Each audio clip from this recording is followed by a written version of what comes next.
Today we're going over 21 through 30. So on number 21, in a box containing only red and yellow marbles, 5 marbles are red. If the probability of choosing a red marble is 1/4, how many yellow marbles are in the box? Now, there's a couple different ways that you can do this problem.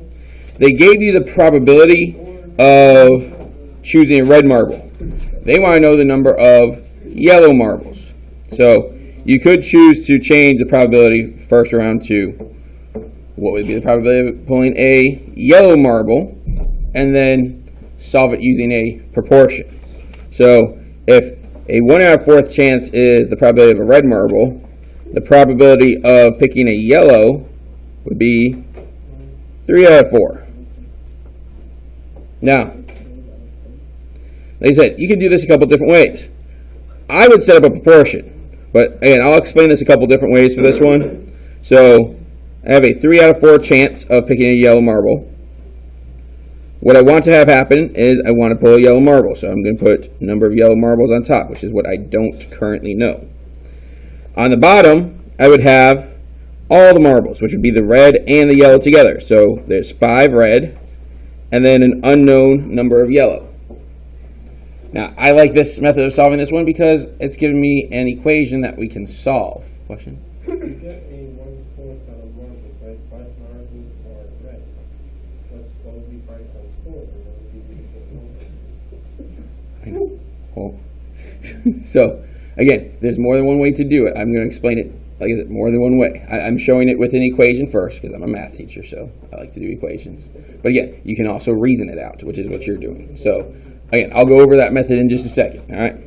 So, on here, again, cross multiply. So, on here, 4 times y would be 4y. 3 times this would give us 15. 3 times y, 3y. Subtract off 3y from both sides, and the number of yellow marbles must be 15. If you have any students with a testing pass, they must be released so they can report to their testing room.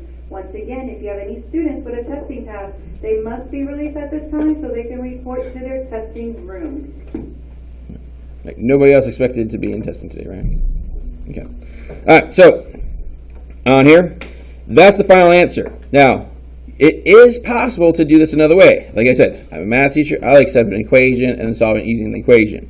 But you could figure this out by just logically figuring it out. So if we have 5 marbles are red and the probability is 1/4, you could first figure out the total number of marbles, because if you have 1/4 of the marbles are red, then the other 3/4 must be yellow. So if I take this number, multiply it by 4, I would get the total number of marbles. So 4 times 5 is 20. Then once I know that the total number of marbles is 20, then I can subtract off the 5, and the remaining would be yellow. So 20 minus 5 is also 15. Again, I am fine with you solving that way. I actually think that way is easier, but it's hard for me to show work for that, right? So, yeah, you get the correct answer, you figure it out correctly, but it's kind of a hard process to actually show work for. So again, me being a math teacher, I like to do an equation and solve it using the equation. But again, both ways work. They're both good, all right? So, on number 22, we have, this one's a little tricky. They give you an equation, and then they said, find when you have 1/b². So all they actually want you to do here is use substitution property, but they first gave you a literal equation. So you have to change around this literal equation that they gave you so that you can plug in for the b² in the second equation. So right now, b² is on top in this equation. To get it by itself, we'd have to get rid of this c. How do we get rid of the c? We'd have to multiply it to both sides. So times both sides by c, times this side by c. So you would end up with a² times c equals b². So now that we know or have an equivalent for b to the third, we could replace b to the third over here with a squared times c. Don't have to do anything else. That's it. Again, on a question like this, they might just give you a couple multiple choice answers and say which one is equivalent to that value. Again, you just have to know you could replace the b to the third with whatever you could solve for over here. And it's a combination of two things that we've done. It's a literal equation, and then it's also substitution, which we did much earlier in the year. Number 23. If the average, and again, when they say average, we're talking about arithmetic mean, of 3, 4, and 6 is equivalent to the average of 4 and k, what is the value of k? So, there's two averages here, and they're saying that they're equal. Yeah, no, go back. All right, thank you. So, 3, 4, and k, if we average those, 3 plus 4 plus k divided by 3. 4 and k add together, divided by 2. 3, on this one, again, since we have two fractions set equal to each other, we can go ahead and cross multiply. It's like solving a proportion, just like we did over here.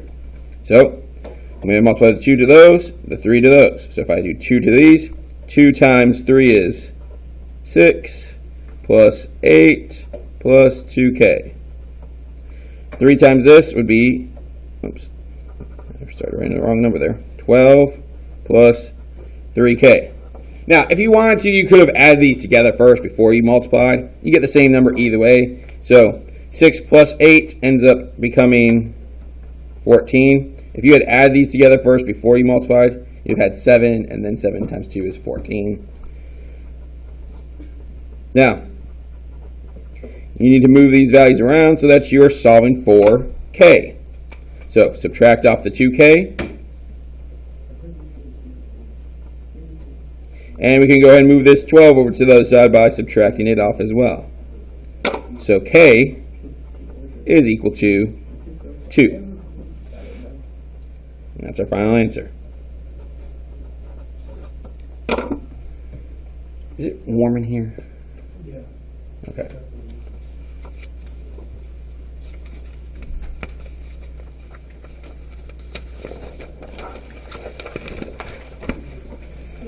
Alright, on the next page. So now, the shading on the circles, hopefully you guys can see it on that paper, but it's the circles that are shaded.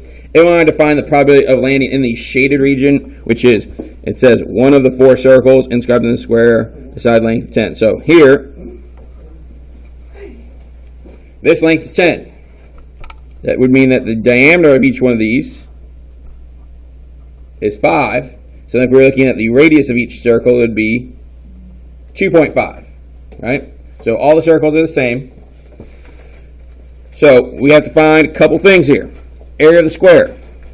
For area of the square, we'd have a 10 by 10 figure. So the area of the square is 100. Area of a circle. That's pi r squared. So pi 2.5 squared. 2.5 squared is 6.25. And then times pi. You got a calculator.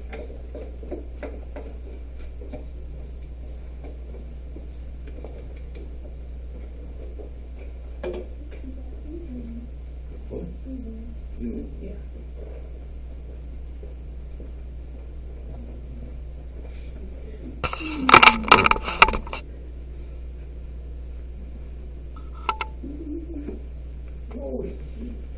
So, 6.25 times 3.14, 19.625. But now, how many circles are there?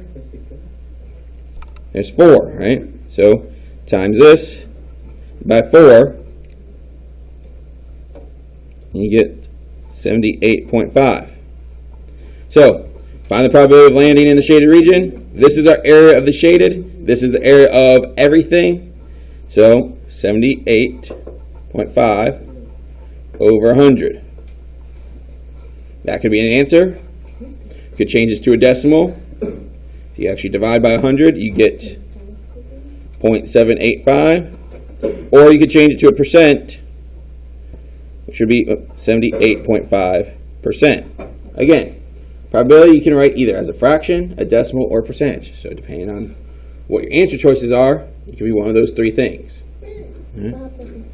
What does in the first one says a what? I put SQ for square. Oh, For okay. the area of the square. Okay, good. No, that was SQ. All right.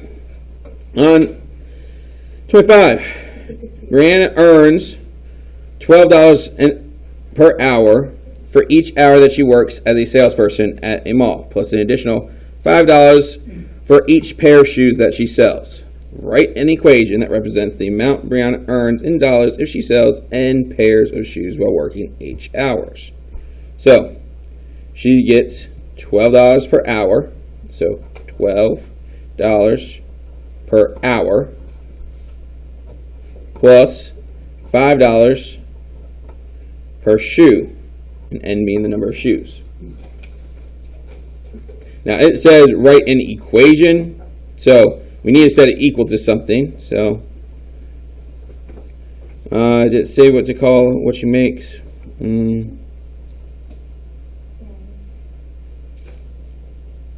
I mean, you could set it equal, I guess, to whatever variable you want to, because it didn't give us a variable to use for the total that she makes. But maybe P for pay.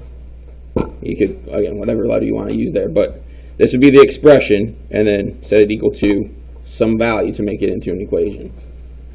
All right.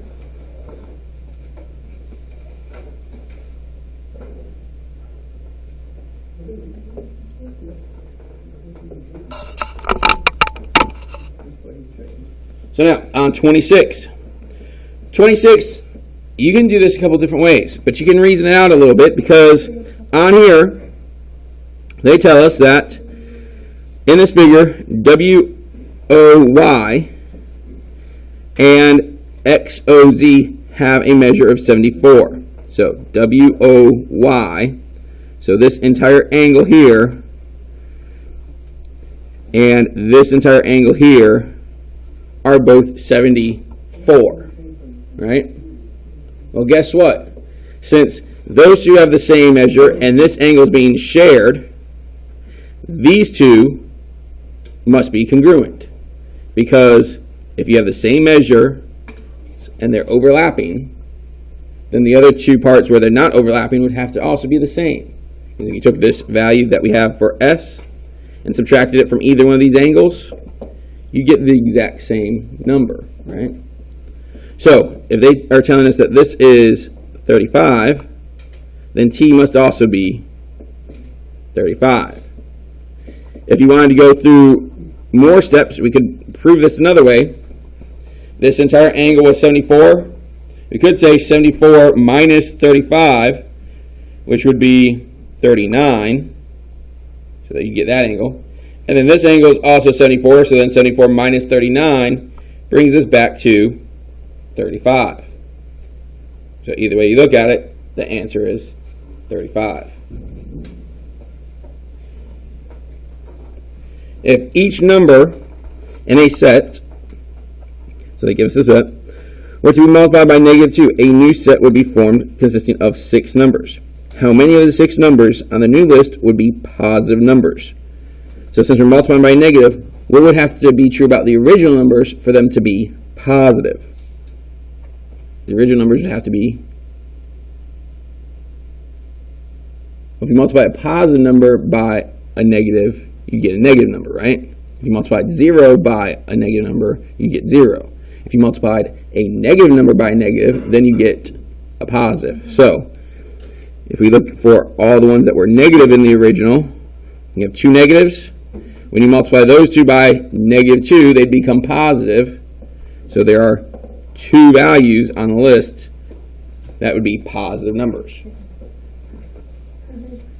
Yeah. If you wanted to, you could actually go through and multiply them all out so that you can see exactly what would happen. So again, if you were to actually multiply these and come up with a new set, -2 times -3 is positive 6. Times 1 would be -2. Times this one would be positive 8. This one would be -4. Then -10. And then -18. So again, these are the only two that end up being positive. So you could either base it off of, the idea of what the original values are. If you multiply them by a negative, the only way to get a positive number is if they were originally negative. So you don't have to do any math. If you want to do the math, you could multiply them all out and then just identify how many positive numbers you have. Question? Yeah. All right.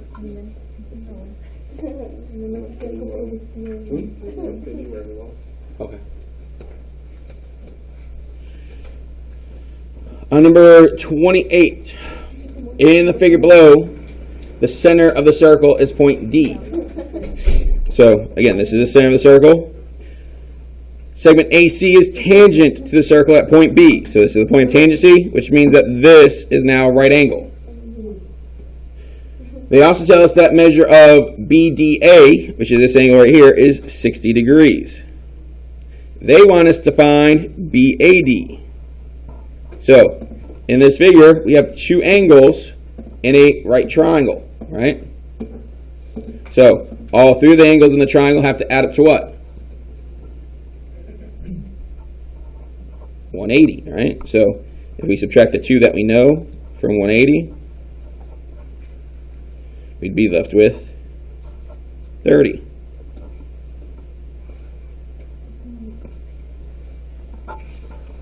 On 29, triangle ABC has side lengths of 7, 24, and 25.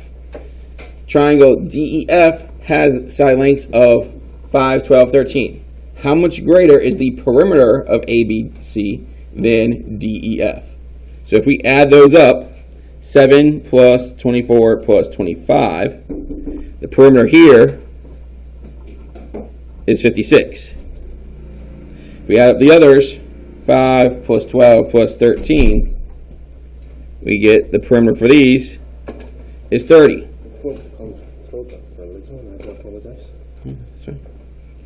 So now, we have those two perimeters. How much greater is the perimeter of ABC than this one? Well, subtract and get the difference, which is 26. All right, last one from yesterday. So, if A is equal to negative 3B and B is equal to 4, what's the value of 4A? So, we're given the value of B, so we can go ahead and plug that into this equation. So we're going to take this and plug it in over here. So we have A equals negative 3 times 4, which is negative 12. So now that we know what A is, we take A and plug it in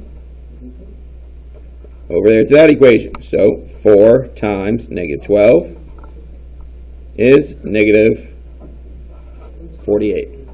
And that's our answer. Any questions on the 10 that we went over today? All right. So, again, today you guys are doing 31 through 40. So the next 10, that's what's due tomorrow morning. So you have the rest of the class period to work on it. If you have questions, please ask.